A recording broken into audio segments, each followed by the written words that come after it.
Hello friends, I hope that you're all doing well. In this video, I'll be covering DV Lottery Visa Form, the famous DS260, and all the things that you need to know, all the important information you need to know about the DS260 form. Please, if you find this information useful, consider subscribing and also give this video a thumbs up. This motivates me to keep producing more content like this to help many more that might need this information as they go through their DV lottery applications. What is this DS260? And don't confuse it with DS160. So, the DS260 is an immigrant visa form. This is an immigrant visa form. This is a form that is filled by people who want to move to the USA for permanent residency basis. So, the DV lottery winners are among the people who move to US for permanent residency basis. And the DS160 is an immigrant visa form that is filled by people who want to move to the US but not on permanent residency basis, maybe on a tourist visa. How much do you need to fill this form? So the truth is, this form is free to fill.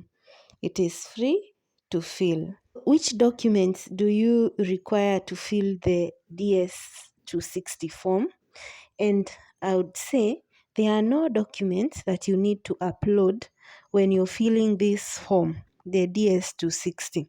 But you will need the documents to capture the correct information from these documents. I'm talking about the passports, the birth certificates, and your school certificates. So you're not going to upload them in this DS260 form, but you submit them in a separate email. But for the uploading of and filling of the DS260, it's just the information from the document. When are you supposed to fill the DS260 form? When are you supposed to fill the DS260 form? And I would say as soon as you can and as soon as you have all the required documents. And when I say the required documents, I mean maybe you have a wedding coming up before you submit the DS260, you would rather first get married so that you can include your spouse in the DS260. Maybe your spouse is pregnant and they're about to give birth. Wait until they give birth so that you can include the kid in the DS260. Or maybe you need to also get the information of your host. Remember, this is one important information you need to add before you submit the DS260. You need to include the host address, which is supposed to be a residential address, not a business address. It means then you need to first get a host in the US so that you can use the address to fill the form. And there are many ways you can get a host, especially for someone who doesn't know anyone in the US. I will do a separate video which will be covering the 5 to 6 ways you can easily get a host in the US if you do not know anyone there and you have won the DV lottery, this for example DV 2024. Still under when to fill the DS260 form, I would say you need to first have checked your results, and you need to check your results immediately they are out. I don't say the first day or the second day, but don't take too long. This is because if you have a lowercase number, it means that you will be scheduled for your interview soon, very soon. And for you to go for the interview, you need to have filled this form, the DS260. So check the results as soon as possible once they are out, so that you can start filling the DS260 if you have been selected. And to fill the DS form, this one is you need to create an account that you sign in and sign out. So you have the freedom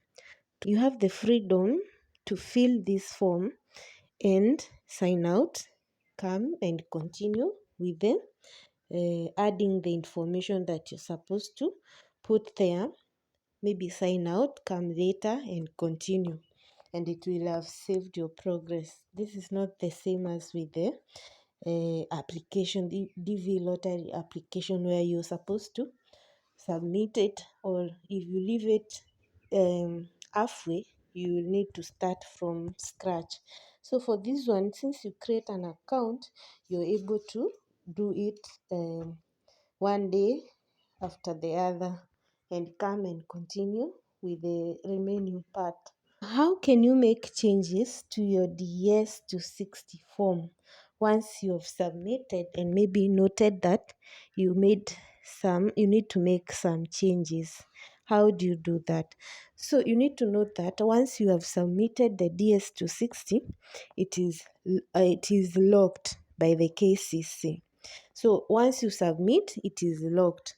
So for you to make any changes, you have to do it first before your interview has been scheduled. That's when you have an opportunity to make changes in the DS260. Once your interview has been scheduled, you do not have an opportunity to make any changes in the DS260.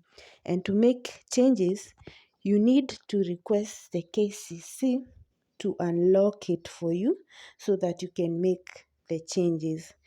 To request the KCC to unlock it for you, you write them an email using the email that you indicated when you were doing the DV lottery application. And on the subject line, you include your name, your date of birth, and your case number. Then tell them that you need them to unlock it for you so that you can make changes. You don't need to give all the details.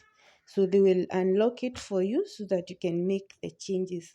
But after the interview has been scheduled, you cannot make any changes.